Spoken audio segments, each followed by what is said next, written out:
Bienvenue sur notre chaîne. Son père, Monsieur Arthur Reeves, travaillait comme jardinier au sanatorium Royal Holloway-Degam, à environ 8 km de chez lui. Son décès laissa le foyer déprimé et les enfants durent affronter chaque jour sans le réconfort constant de leur mère. Amy, aujourd'hui âgée de 10 ans, fréquenta l'école locale. Comme d'autres jeunes filles du début du XXe siècle en Angleterre, on lui enseigna les bases de la lecture, de l'écriture, du calcul et des matières domestiques, des notions destinées aux filles, car on attendait d'elles qu'elles assument un rôle à la maison ou dans le service. Le mardi 18 juillet 1911, Amy n'assista pas au cours du matin à l'école. Elle resta à la maison pour aider sa sœur Ethel dans les tâches ménagères.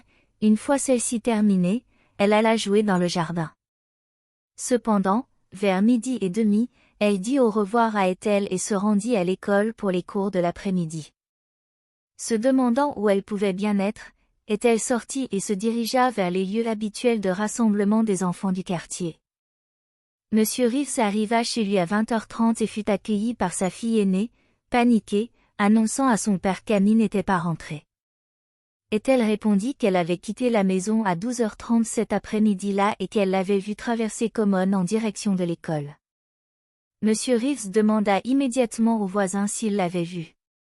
Comme personne ne l'avait vue, il rassembla un groupe d'habitants du quartier. Ensemble, ils partirent à la recherche des environs. Vers 22h, Monsieur Arthur Reeves se dirigea vers un petit étang de Shobham Common, à environ 350 mètres de la maison familiale. Il aperçut alors Amy, face contre terre dans l'étang, la tête dans les mauvaises herbes. Ils virent des signes qui accentuèrent leur horreur, des bleus et des blessures sur la tête d'Amy et de l'herbe piétinée au bord de l'étang. À minuit passé, le petit corps avait été transporté à la morgue. Le docteur Hobson procéda à l'autopsie. Aux premières lueurs du jour, la police poursuivit son examen. L'étang lui-même était petit et niché dans un creux parmi les fougères de la place publique.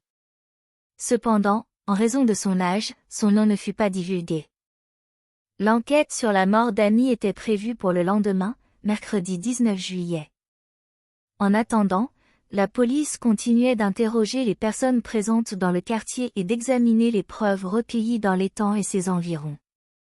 L'enquête se déroula à l'hôtel de ville de Chertsey, où Albert Henry Hampton, 15 ans, était assis sur le banc des accusés, un visage familier pour de nombreux habitants de la ville. Cependant, alors que les spectateurs et la presse s'installaient pour assister à la procédure, le commissaire de police Mears s'avança pour annoncer que l'audience se tiendrait conformément à la loi sur les enfants de 1908 et que, par conséquent, le public devrait quitter la salle d'audience. La nuit où le corps fut découvert, il expliqua que l'étang n'était en réalité qu'un creux boueux de seulement 3,3 mètres sur 3,5 mètres et ne contenait pas plus de 23 cm d'eau. Regardant le jury droit dans les yeux, il expliqua que c'était là que le père d'Amy, Monsieur Arthur Reeves, avait trouvé l'enfant, le surintendant Mears.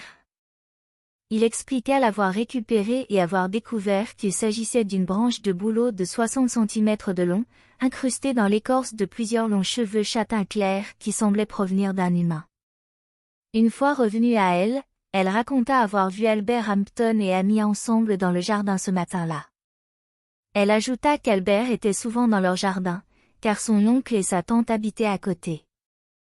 Elle parla d'une voix douce, mais parvint à dire que vers midi, Amy était rentrée chercher une tartine de beurre, puis était partie à l'école vers 12h30.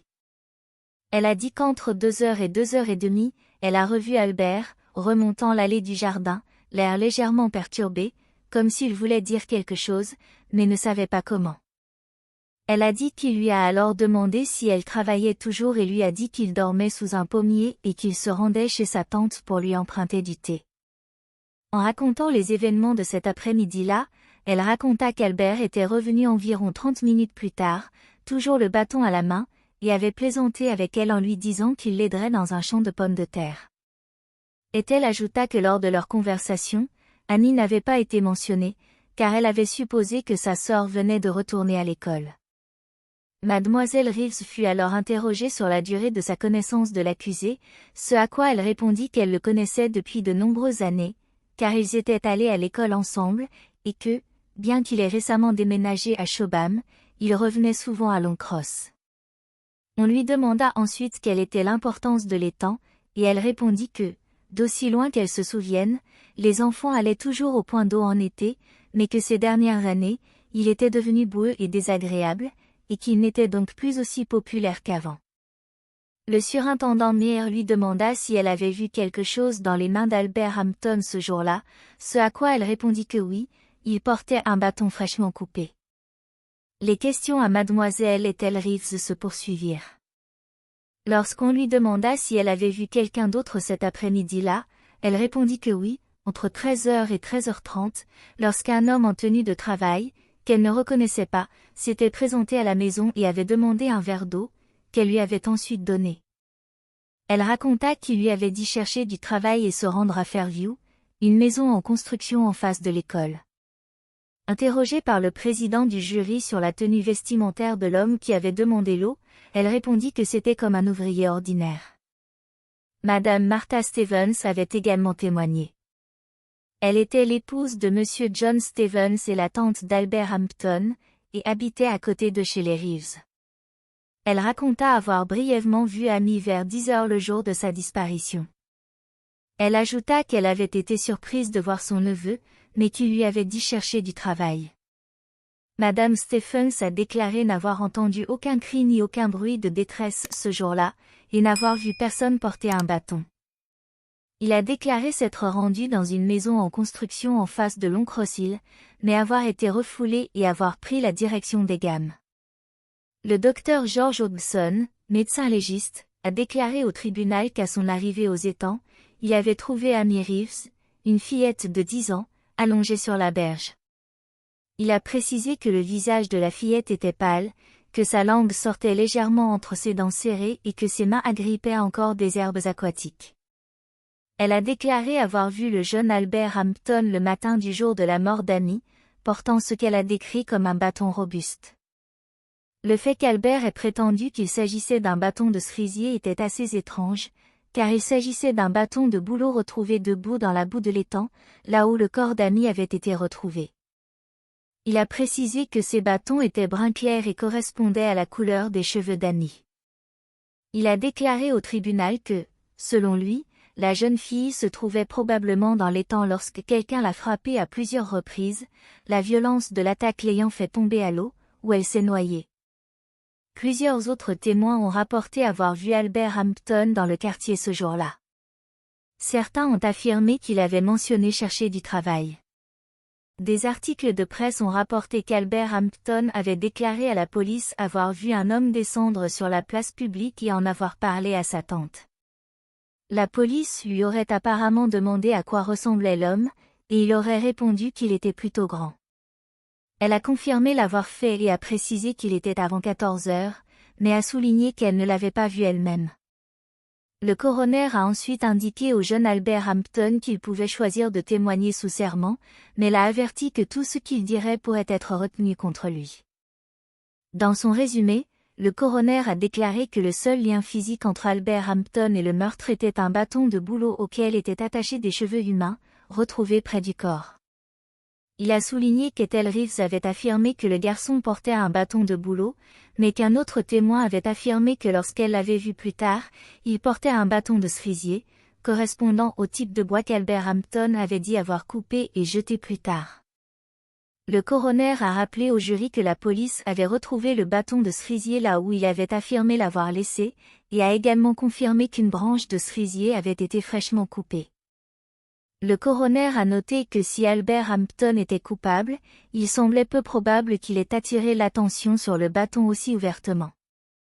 Le coroner a ensuite déclaré qu'Albert Hampton avait fait des déclarations contradictoires sur sa localisation ce jour-là, mais que sa déclaration concernant la vue d'un homme sur la place publique était corroborée par ses tantes.